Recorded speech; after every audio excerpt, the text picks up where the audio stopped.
Kamboja, sebuah negara yang dikenal sebagai salah satu sarang judi online terbesar di dunia, tidaklah muncul secara tiba-tiba.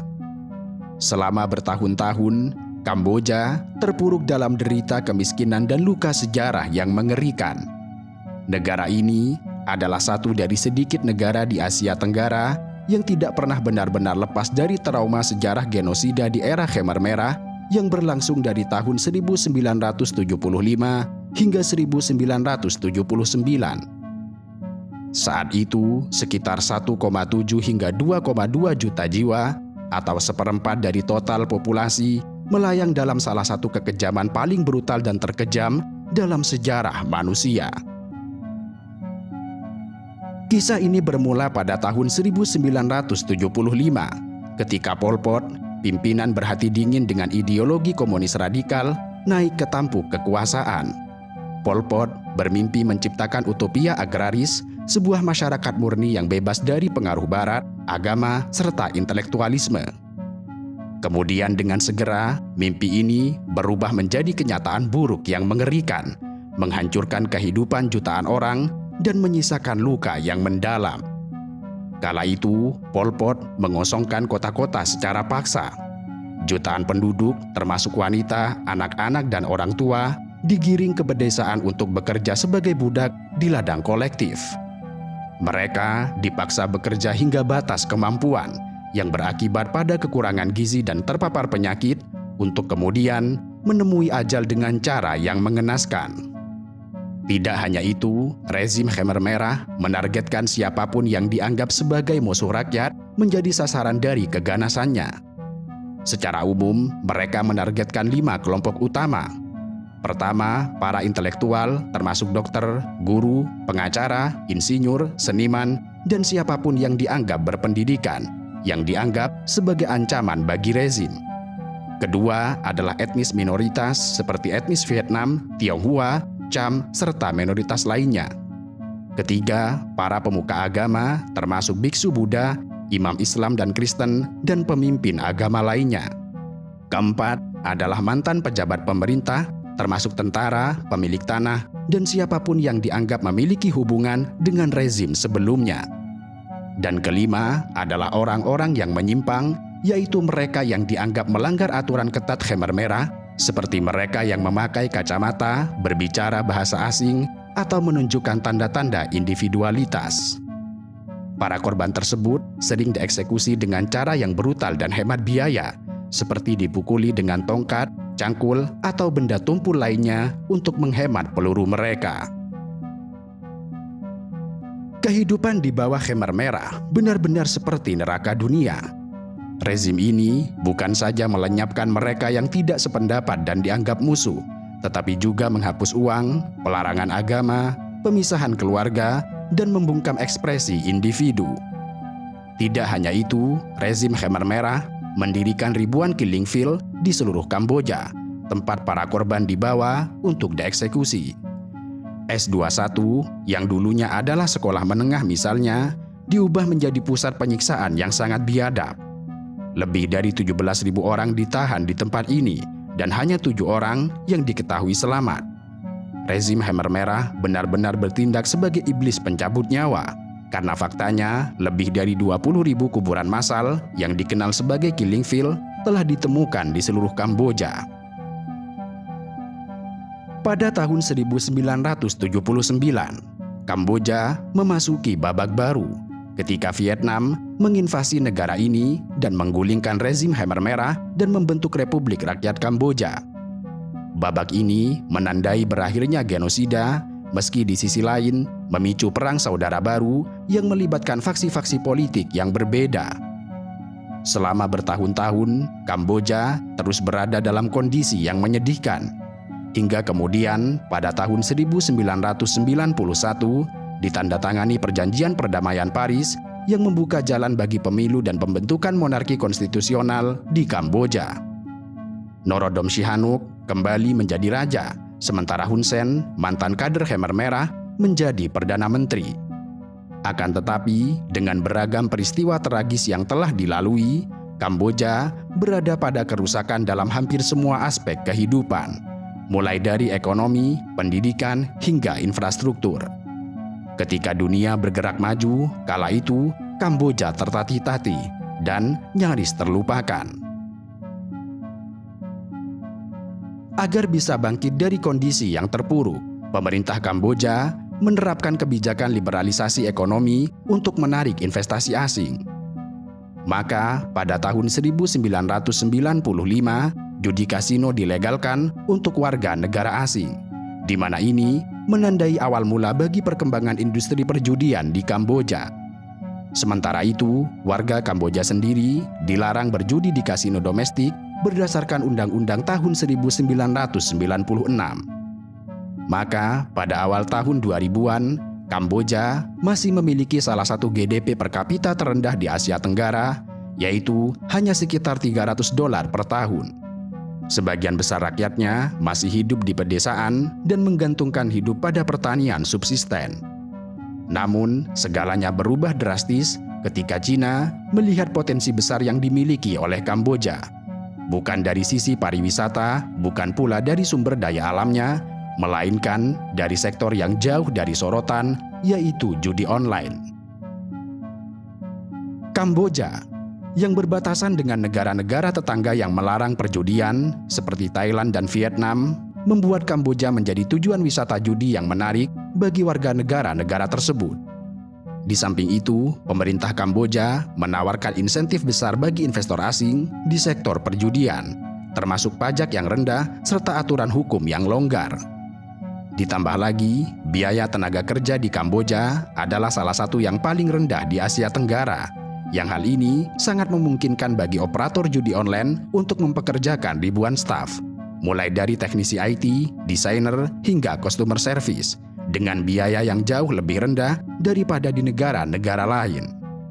Maka, pada tahun 2019 misalnya, upah minimum pekerja di Kamboja hanya sekitar $182 per tahun, jauh lebih rendah dibandingkan dengan Filipina yang mencapai $300 atau Malaysia yang sekitar $400. Kombinasi faktor yang menggiurkan ini membuat Kamboja menjadi lokasi yang menarik bagi perusahaan judi online. Oleh sebab itu, tidak butuh waktu lama, kota pesisir seperti Sihanoukville yang dulu menjadi surga bagi para backpacker berubah menjadi pusat perjudian yang dibiayai oleh pengusaha Cina. Dengan cepat, kota pesisir ini berubah menjadi miniatur Makau dengan puluhan kasino megah yang menjulang di langit-langit kota. Pada tahun 2010-an, kota pelabuhan Sihanoukville menjadi pusat perjudian darat yang berkembang sangat pesat. Kota ini mengalami ledakan investasi dari Cina yang sangat tertarik pada potensi kasino dan perjudian online. Banyak perusahaan Cina mendirikan kasino di wilayah ini untuk melayani pemain dari negara mereka, di mana perjudian sendiri dilarang di Cina daratan. Pada tahun 2015, terdapat 75 kasino yang beroperasi di Kamboja, yang menghasilkan pendapatan sekitar $29 juta bagi pemerintah dalam 9 bulan pertama tahun tersebut, dan sekitar $2 miliar untuk operator kasino. Kemudian, antara tahun 2016 dan tahun 2018, investasi Cina di sektor perjudian Kamboja meningkat dengan drastis, terutama melalui beberapa perusahaan teknologi yang mendirikan platform perjudian daring. Hingga tahun 2019, sekitar 90% dari bisnis perjudian di Kamboja dimiliki atau dikendalikan oleh investor Cina. Pengaruh Cina juga terlihat dari proyek-proyek pembangunan infrastruktur di sekitar wilayah yang dipadati oleh kasino.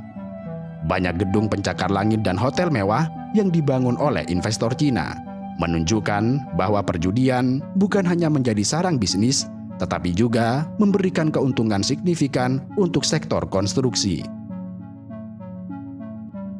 Pada tahun 2019, terdapat lebih dari 230 kasino berlisensi di Kamboja, dengan sebagian besar beroperasi di Phoi Phet, Phnom Penh, dan Sihanoukville. Di samping kasino, perusahaan-perusahaan Cina juga memanfaatkan prasarana digital Kamboja untuk mengoperasikan situs judi yang menargetkan pasar internasional, termasuk negara-negara seperti Malaysia, Indonesia, dan Filipina yang melarang perjudian online. Pada tahun 2019, judi online dari Kamboja menghasilkan pendapatan sekitar 4 miliar dolar, yang sebagian besar berasal dari pasar luar negeri. Berdasarkan laporan pemerintah Kamboja, judi online telah menarik investasi asing senilai miliaran dolar dalam 1 dekade terakhir, membantu mengangkat GDP negara dari 6,29 miliar dolar pada tahun 2000 menjadi lebih dari 26 miliar dolar pada tahun 2022. Tentu saja, industri perjudian memberikan kontribusi yang signifikan terhadap pertumbuhan ekonomi Kamboja. Kasino-kasino besar membutuhkan banyak tenaga kerja, mulai dari dealer hingga staf pendukung. Ditambah lagi, pajak dari industri perjudian menjadi sumber pendapatan yang penting bagi pemerintah. Kendati demikian, ketika bisnis perjudian online berkembang dengan pesat, Kamboja mengalami lonjakan kejahatan, seperti penculikan, pemerasan, dan perdagangan manusia. Banyak pekerja migran dari negara lain, termasuk dari Indonesia, terjebak dalam penipuan pekerjaan di perusahaan judi online yang tidak berlisensi. Sebagaimana umum diketahui, judi online di Kamboja bukan sekedar meja virtual dan taruhan. Industri ini telah berubah menjadi jaringan kompleks yang sering melibatkan perdagangan manusia, kerja paksa, serta penipuan massal.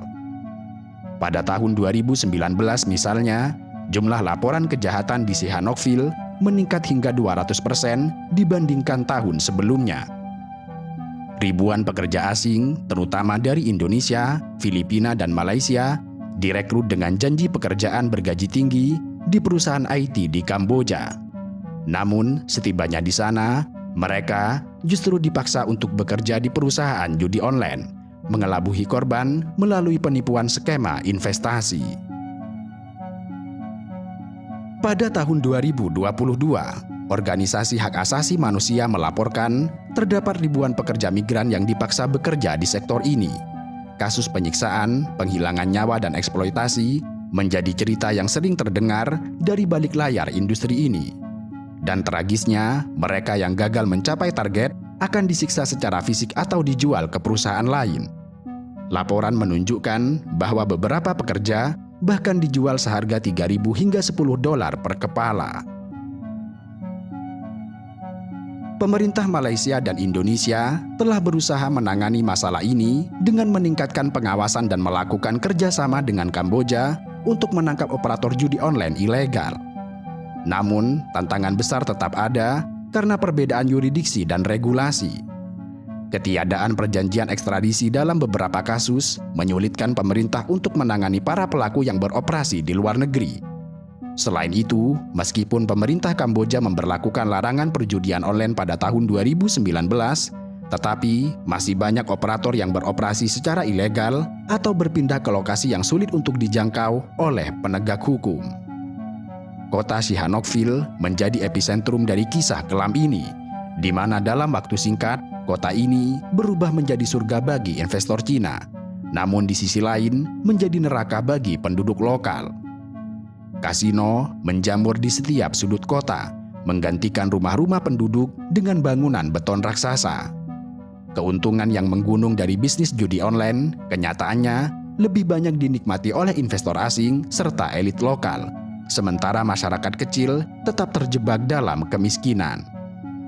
Berdasarkan laporan Bank Dunia, lebih dari 30% penduduk Kamboja masih hidup dengan kurang dari 3,20 dolar per harinya. Ini artinya, meskipun perjudian telah meningkatkan PDB Kamboja melalui pajak dan lapangan kerja, akan tetapi ada dampak sosial yang signifikan, terutama bagi masyarakat lokal. Sihanoukville, yang dikenal sebagai Las Vegasnya Asia Tenggara, memang mengalami pertumbuhan yang sangat cepat, tetapi juga menjadi lokasi berbagai kejahatan, seperti penipuan, perdagangan manusia, serta aktivitas kriminal lainnya terkait perjudian. Banyak warga lokal Kamboja merasa tersingkir akibat lonjakan harga properti dan biaya hidup yang tinggi akibat tingginya investasi asing. Dengan demikian, Kamboja kini tengah berdiri di persimpangan jalan, yaitu mencoba menyeimbangkan pertumbuhan ekonomi dan kerusakan sosial yang ditinggalkan oleh judi online.